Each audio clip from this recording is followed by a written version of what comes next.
Let's get some first thoughts now from our panel. Joe Moreno, former federal prosecutor and Republican strategist, and Dan Kennan, battleground director for the Harris-Walz campaign and partner and CEO at the Democratic firm ARC Initiatives. Good afternoon to you both. It's really good to see you. Joe, I want to start with you. From the messaging we're hearing from President Trump, and we don't know what that Thursday address is going to be just yet, but it sounds like the U.S. is getting ready to once again ramp up this war against Iran with military targets that we've already seen in the last few days. What do you think of that? Hi, Sumi. Well, I continue the same conflict I've had since a few days into this whole conflict, which is that on the hawkish side of things, I am glad we finally took action against Iran after decades of ignoring what they had done to the whole world. However, it's frustrating as a person who also respects process that the president never garnered the necessary support in Congress.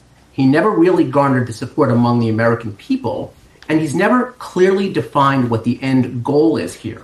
And so as someone who consistently railed against never-ending wars, President Trump seems more and more to getting us into a conflict in which there's no clear way out now. And so it's hard to say where we go from here. Yeah, just reading through that letter that was sent to Congress, he says, I'm providing this report as part of my efforts to keep Congress fully informed. Of course, Congress, per the Constitution, is supposed to have the right to declare war. But Dan, coming to you, what do you think or how do you assess what we're seeing right now? Well, I really agree with Joe's assessment. I think whether you believe in the program of regime change or a hawkish view on how to deal with Iran, or whether you don't, you want to have a plan that the American people understand, that Congress understands. That's never been this president's MO, who charitably is quite reactionary and instinctive in politics, and uncharitably is petulant at times, as he's proven to be in the course of this conflict. I wonder if perhaps, the fact that the Maduro operation in Venezuela seemed relatively easy gave him the impression that this would also be relatively easy. It certainly has been nothing but, and it shows the limits of just brute force in a complicated and dangerous world. And besides the international impact of all of this and the impact on our allies and our standing in the world, there's a real domestic political problem for him. No one wants these forever wars, especially when there's not a really clear objective and end game to speak of. And the consequence to American consumers is dire. It's upwards of $1 billion every day that consumers have been paying in higher gas prices. And we're now at day 135 days since the beginning of this conflict, more than $100 billion in additional costs to the American taxpayers, with no real clear benefit to them, because we don't have a better sense of the nuclear capabilities or arsenal and enriched uranium in Iran, nor a path forward to concluding this conflict. So I agree with Joe. I think a plan and a way forward is elusive to this president, and it's going to take a lot to move us forward. Joe, I want to come to you. We haven't mentioned yet the role of Israel. What's your assessment of the relationship right now between the US and Israel and the level of influence both ways? I hope that it continues to be a partnership. I hope that there's not one party over the other dragging the other one, kicking and screaming. It seems like that's not the case. And look, we have mutual end goals, which is to stop terrorism and bring more peace to the Middle East. Again, though, Israel's in a different situation than us because this conflict is in its backyard. It's not for us. And so I think that, to Dan's point, the American public will see this as an economic cost. Israel sees it as a real existential threat. And so whether or not this is more for them or more for us comes back to, again, we need a more clearly defined plan as to where to go from here. And I worry that even as someone who supported this, where do we go? What are we doing here? Dan, President Trump and his administration, their argument would be, among many arguments, is they need the ability to carry out military operations, if we do see a ramping up of that now, to be able to push Iran to accept concessions at the negotiating table. What do you think of that approach? Well, I'm not an expert on the Iranian regime, and it's hard to know who's even in charge at this point, given the devastation that's been brought upon that country by the military actions here. But to me, that speaks to the uncertainty of it all. It's clear this president really underestimated how dug in that regime would be and unwilling to bend to simple pressure, and more committed perhaps than we expected they might be to their power and to their path and their theology and ideology. And that was clear that he's overestimated it initially from this conflict. And what's difficult now is not knowing who's really in charge and where they will go. And you did see the funeral proceedings just this last week, where the rhetoric was dangerous and threatening and directed at this president and his family, which does not indicate to me a very strong basis for a cooperative agreement.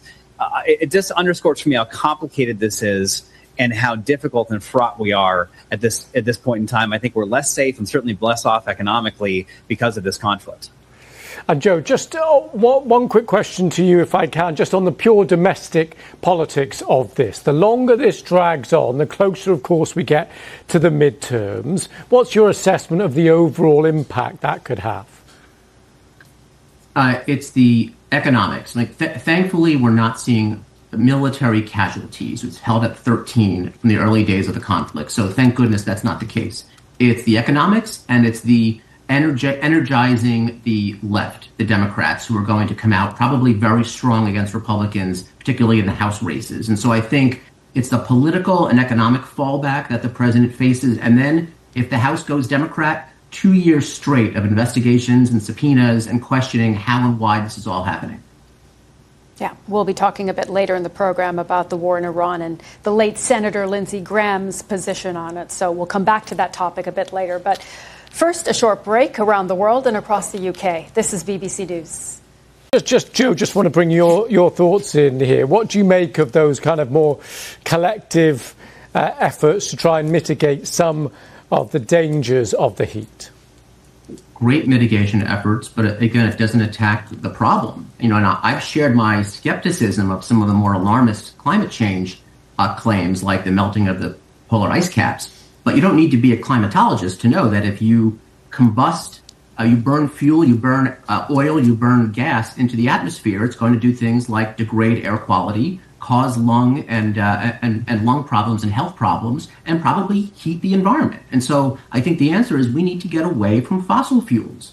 And if renewables could do the job, that would be great. But in fact is, they don't give us the capacity that we need. And so England is at about 50% renewables. We're less than about 25%. So unless we figure out some brand new technology, it's probably nuclear power that we have to move to, which is climate friendly. And I give President Trump a lot of credit in that he has accelerated the approval process for uplifting and building new nuclear facilities, which I understand also is being done in the United Kingdom. So I think that we have to realize that's the best technology we have and probably move in that direction. But, Joe, at the same time, President Trump has celebrated fossil fuels. He has celebrated coal power, for example, and oil, and rolled back some of the regulations in those industries, significant regulations. Why? No, I get it. That's that drill, baby, drill stuff, which I don't like. That's a short-term fix. That I get it. He wants to drop prices for consumers, and he wants us to rely less on regimes like Russia and Iran for our oil. That makes sense, but that's very short-term. And so I feel like that has to be put aside. The long-term goal has to be toward renewables, nuclear power, and away from fossil fuels. Dan, thanks to Matthew Kronig for that. Right, let's bring in our panel again. Joe Moreno, former federal prosecutor and Republican strategist, and Dan Cannon, battleground director for the Harris-Walz campaign and partner at the Democratic firm ARC Initiatives. Hello again to you both. Joe, let's just start with you if I can. We are seeing actually right now on the floor of the Senate, we are seeing we were until just that moment where the screen went black, typical timing. But we have been seeing anyway tributes there to the legacy, the political legacy of Lindsey Graham. And I just wanted to get your thoughts, maybe breaking it down in perhaps let's start with foreign policy. What do you think the lasting impact of his approach and his work will be? Lewis, I like the fact that while hawkish, he also made it so important to work with foreign allies. It was never an America-only policy with him. So whether it was Israel, whether it was with the United Kingdom, whether it was Ukraine, he really felt that it wasn't just about pursuing America's priorities. It was actually working with the partners that we were allied with to make sure that mutually goals were achieved. And so I think that was a very reasonable and realistic view. He was unapologetically hawkish. He was unapologetically conservative, but he made it really important the value in working with others. And I think that's lacking a lot, both in this administration and in Washington in general these days. And just to note, we do have those images back from the Senate floor where those dedications are taking place at the moment.